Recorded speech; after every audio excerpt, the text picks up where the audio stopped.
So how much can I get for a trade? Well, I don't think bananas are worth what you think they're worth. If shopping for a new car drives you bananas, head to Community Auto Group in Mason City. We have the best selection of new and pre-owned vehicles. And you know with Community, you're getting a straightforward deal from a straightforward dealer. I'd like to buy this car. No? Seriously? Next time I'll skip the monkey business and go to Community Auto Group. 27, the final open scrimmage or spring game type thing. Other than that, we'll turn it over to Coach. Okay, thanks, Steve. Welcome, and good to be back here, obviously, back on campus.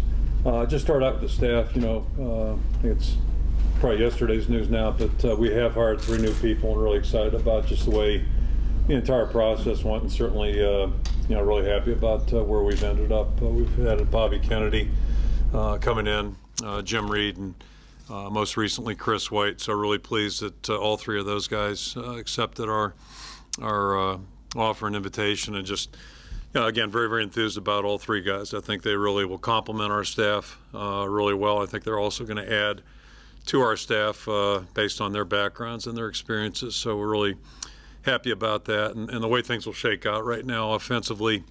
Greg will continue to be our offensive coordinator. Obviously, he'll be our quarterback coach as well. Brian Ferentz will stay at the offensive line. DJ Hernandez, who joined us right after New Year, comes in to take Dave Rye's spot, and DJ will work at the tight ends. And then the 2 newest guys, Bobby will work with the wide receivers, and then Chris will handle the running backs and also special teams. I'll get to that in a second. Then defensively, Phil Parker will remain as coordinator and become the defensive backfield coach. We'll have both, Reese Morgan will stay at the defensive line, needless to say. Then both LeVar Woods and Jim Reed will work at the linebackers. We'll pair those guys up together. And Eric Johnson will continue to be the recruiting coordinator and work with the defensive line as well. And then special teams-wise, Chris will coordinate that effort. And then LeVar will be assistant special teams, and Kelvin Bell will continue on as a GA and work with special teams as well. That'll be his primary focus there. So, all in all, I think, we're just really happy with the way things have gone, certainly. And, we've been through a period of transition, but really enthused about the direction of things, and really enthused about the group of guys that we have here. So that being said, now we turn our attention to our team. It's been good to have guys back on campus. The staff's been back now for a couple weeks, and now we got everybody where they need to be, able to focus on that a little bit. Chris Doyle and his staff have done a great job with the guys throughout the winter months. Still have a couple more weeks to go up until spring break, and then we'll come back and get into spring ball after that. And just really encouraged by the way the guys are working. Their attitudes have been good. The effort's been good, I think, going back to December, and we'll get on the field at the end of March and be excited about that. And certainly got a little bit more experienced football team than we had a year ago, but I think also we have a lot of young guys that haven't been seen yet that we're eager to see, and just see how they've progressed and see what kind of contributions they can make as well. The last thing, too, I'll just stop real quick, but the last thing, just medically, we have 2 players that won't be out there this spring. I know you probably know about at least one of them. Louis Trinket-Pizat had surgery after New Year's, and he'll be out, for the spring. And Nolan McMillan also has had surgery, so both those guys will miss spring. We expect both of them to be back. The rehabs are going well, and they should be back full speed in June. And then the other side, and this is kind of a down note, certainly Brad Rogers and Jim Pogge have taken medical red shirts, so they will not be able to continue on with their careers. They both have had some persistent injury issues that I think they both decided it's the best right now that they put a brakes on things. So that's always a tough thing, because I say it every time anybody gets hurt. They come here with high aspirations, high hopes, and wanting to be part of the team, certainly. And it's just it's not an easy transition for guys, so that's disappointing. But it's part of the deal too. With that being said, I'll throw it out for some questions. What was the impetus behind all these coaching changes? I think probably everyone's a different story, and it goes back really to last December when Norm retired. But in all, it's probably, I think, 6 new coaches now. And I guess the only thing I would say it's probably not uncommon in football, college football, certainly football in general. I know Alabama's lost 2 guys in the last probably 10 days. And everyone's a different story, but it's part of it. And then, you consider the fact that we've been here now going into our 15th year. It's probably reasonable to think that there is going to be some transition. But, the most important thing, I think, is that we've been able to attract good people to come work here, and I'm really enthused about the guys that joined us last year, and I feel the same way, as we start another chapter, if you will.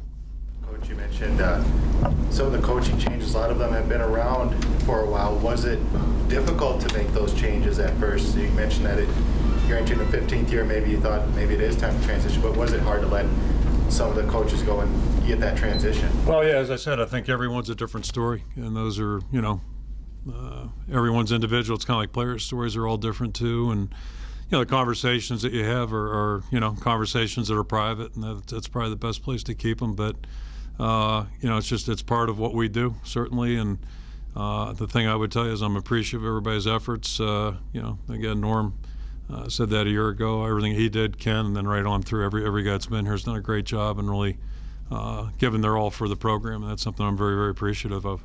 As far as the special teams go, I know in the past you had Lester and Darryl. They split up like who handled each duties. How's that going to work now?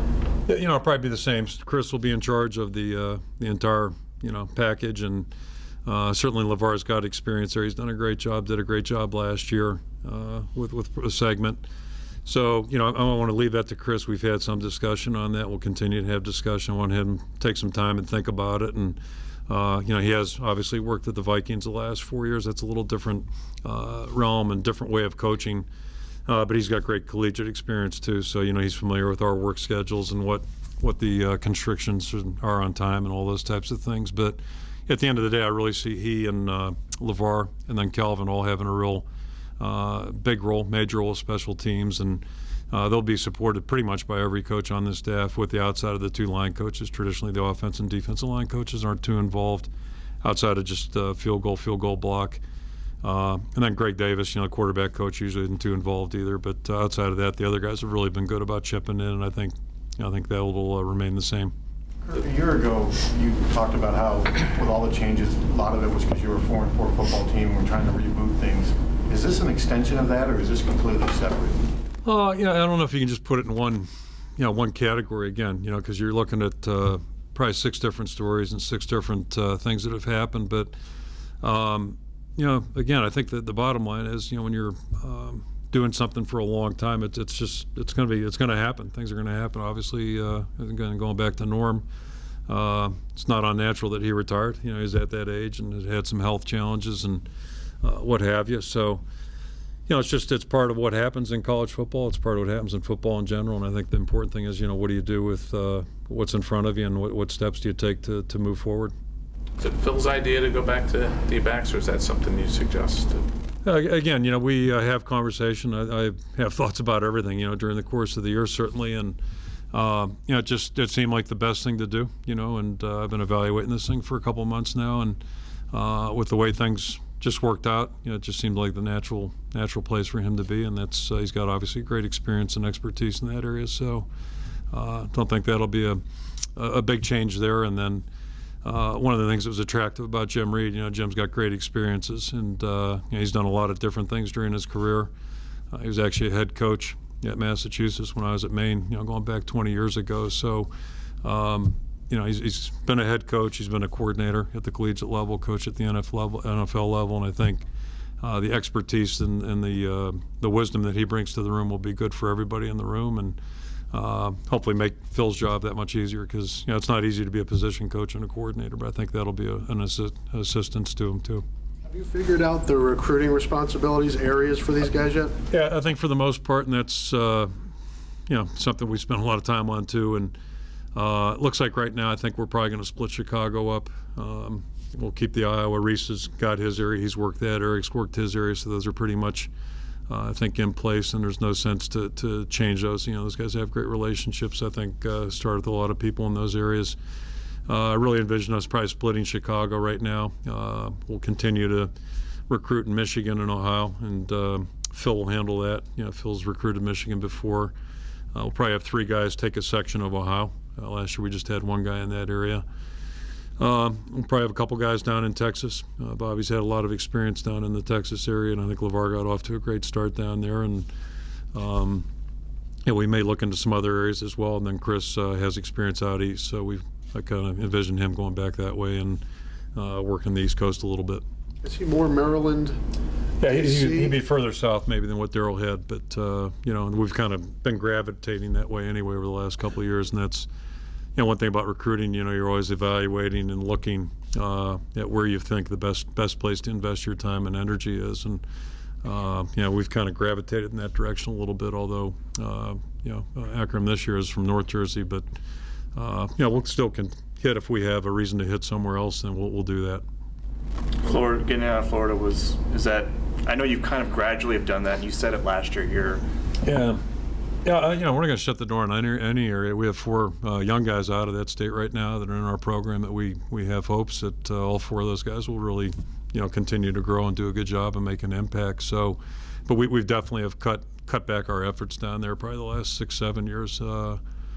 And it's like anything. It's where you invest, and I think typically if you get to know coaches a little bit better, your chances are better. And some of our Florida recruiting's been, I go back to our first year. We got two guys, Colin Cole and Fred Barr, 2 captains out of that first class, and I'm still not sure how we got them, but that was great. And Brad, we stumbled into in Mississippi. It was kind of a good story. And when he left my house on Sunday after we offered him a scholarship, he said, "Hey, you might want to look into my cousin, who's that, C.J. Jones."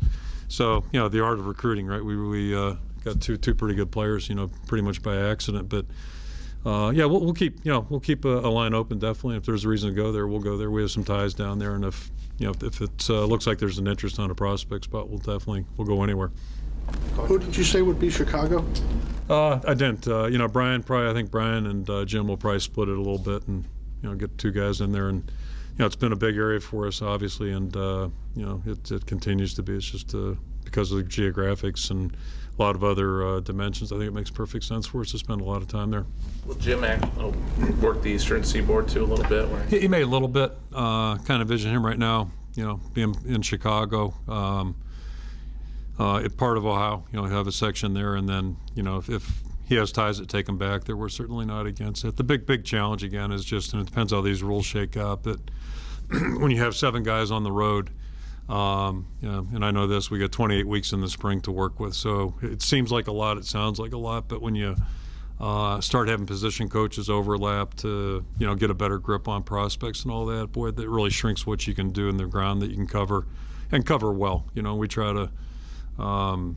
to be as thorough as we possibly can, and we like to, at least I think, it's important that the coaches, at least in the Midwest and the Big Ten areas, have a comfort level with who we are and what we are and the people that come into their schools. So, I don't think, it becomes a challenge. It gets a little tougher when you start putting it up on the board. It's a little tougher to make the puzzle work.